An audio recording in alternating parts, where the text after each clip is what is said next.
Since 2008, Challenge for Life has been helping raise funds to support prevention, early detection, research, and treatment at CancerCare Manitoba. With the COVID-19 pandemic causing gatherings to be limited, this year's challenge is going virtual. And that's not the only change. I'm joined now by Jane Kidd-Hansher with CancerCare Manitoba to talk all about this year's event. So Jane, what is Challenge for Life going to look like this summer?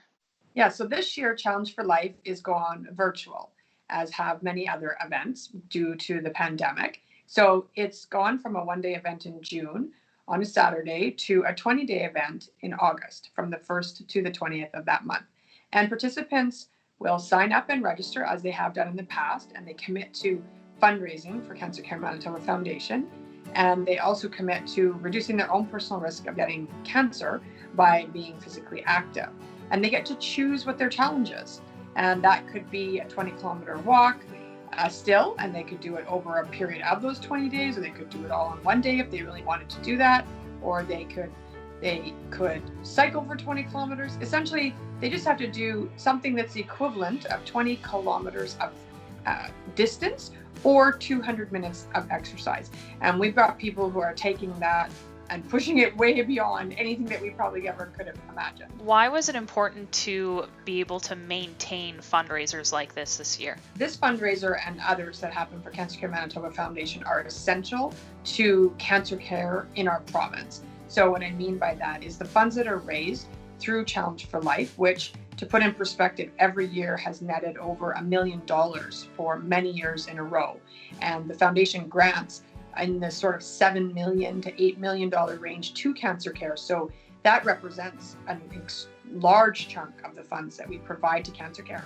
And those funds are provided to fund leading local edge research that happens right here in Manitoba, provision of clinical trials, which provide Manitoba patients with tomorrow's treatments today, so they do not have to leave the province, they have access to them here, and a variety of really important patient-family programs and services, which again are not able to be funded through other means. So really we talk about the funds bridging the gap, what the government is able to fund, and so it's critical to continue on with this fundraiser and others like it. It's a 20-day window. What kind of ideas are there for people to participate? So it's been amazing to see the creativity and passion of Manitobans, and that this the COVID setback, I guess I'll refer to it, has not deterred people from being enthusiastic and finding ways to participate, to make a difference. So we, as of yesterday, had representation from, I think, almost 50 communities outside of Winnipeg in Challenge for Life. And that is the benefit of this new way of doing it, because the event was always in the city and some people would come in, but it wasn't that easy. So now we've got people from all corners of the province, as far north as Gillam, Manitoba at this point, down to West Hawk Lake and all the corners of the province, and they're doing amazing things.